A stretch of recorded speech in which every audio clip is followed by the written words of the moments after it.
ভাঙড়ে যে বিস্ফোরণের ঘটনা ঘটেছিল সেই বিস্ফোরণ একেবারে বোমা মজুত করা হচ্ছিল ভোটের জন্যই। এনআইএ এর প্রাথমিক তদন্তে এমনই উঠে এসেছে বলে সূত্র মারফত জানা যাচ্ছে। ভোট সন্ত্রাসের জন্যই বোমা তৈরি করা হচ্ছিল, প্রাথমিক তদন্তে এমনই উঠে এসেছে, দাবি করা হচ্ছে এনআইএ সূত্রে। 19 মার্চ আপনারা জানেন যে ভাঙড়ের বামুনিয়ায় বিস্ফোরণের ঘটনা ঘটে, যার তদন্তে নামে এনআইএ। বিস্ফোরণ স্থলের কাছেই ছিলেন ওহিদুল ইসলাম মোল্লা। ধৃত ওহিদুল ইসলাম মোল্লাকে 30 এপ্রিল পর্যন্ত এনআইএ হেফাজতে নির্দেশ দেওয়া হয়েছে।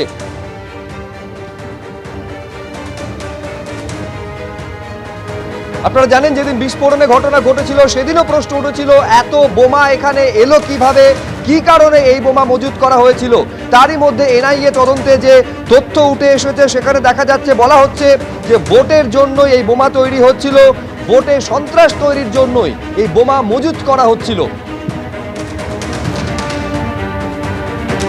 কলেজ স্ট্রিটে প্রচারে জোড়াসাঁকো কেন্দ্রের এসইউসিআই প্রার্থী পেশায় চিকিৎসক অংশুমান মিত্র। তৃণমূল বিজেপি দুশক্তির বিরুদ্ধে একজোট হওয়ার ডাক দিয়েছেন তিনি। অটোয় করে সারলেন প্রচার। দ্বিতীয় দফা নির্বাচনের আগে আজ অর্থাৎ সোমবার শেষ প্রচার। সমস্ত দল এই শেষ প্রচারে ব্যস্ত।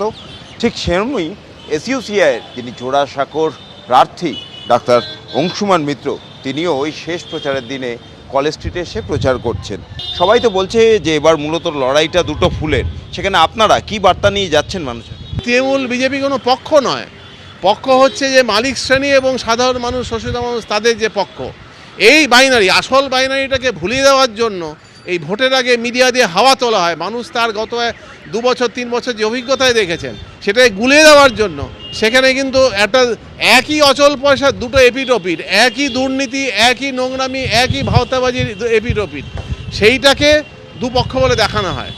আসল পক্ষ কিন্তু হচ্ছে শোষিত মানুষ, তার অধিকার, মধ্যবিত্ত, নিম্নবিত্ত, বুদ্ধিজীবী, শিক্ষিত মানুষ, তাদের অধিকার, তাদের সুস্থ থাকা। তার উল্টো দিকে 0.1% যে দেশের পপুলেশন, যাদের সর্বোচ্চ মুনাফা এই প্রত্যেকটি দল, কি বিজেপি, কি তৃণমূল, আগের যারা সরকারে ছিলেন, কি সিপিএম, কি কংগ্রেস, তারা করে গেছেন। এই জায়গায় এই আন্দোলনের ধারাবাহিকতা আমরা এসইউসি পক্ষ থেকে 230টি আসন দিয়েছি। মানুষের দাবিকে রাস্তার থেকে আমরা বিধানসভার মধ্যে নিয়ে যাব। আমাদের কিন্তু এই দেব, সেই দেব, এই পায়ে দেব, যেই মিথ্যা জুমলা এরা প্রত্যেকেই কোনোদিন বলে, সেটা কিন্তু আমরা করি না। আন্দোলনটাকে, মানুষের অধিকারকে আমরা রাস্তা থেকে বিধানসভার মধ্যে নিয়ে যাব, এটাই আমাদের বার্তা। সবাই সবার মতন প্রচার করছে, নিজেদের কথা মানুষের কাছে নিয়ে যাচ্ছে। এখন মানুষ কার উপর ভরসা রাখবে, কাকে ক্ষমতায় নিয়ে আসবে, সেটা কিন্তু জানা যাবে 4 মের গণনার পরেই। ক্যামেরায় অতনু কুণ্ডুর সঙ্গে ব্রতদীপ ভট্টাচার্য, এবিপি আনন্দ, কলকাতা। এবিপি আনন্দ, এগিয়ে থাকে, এগিয়ে রাখে।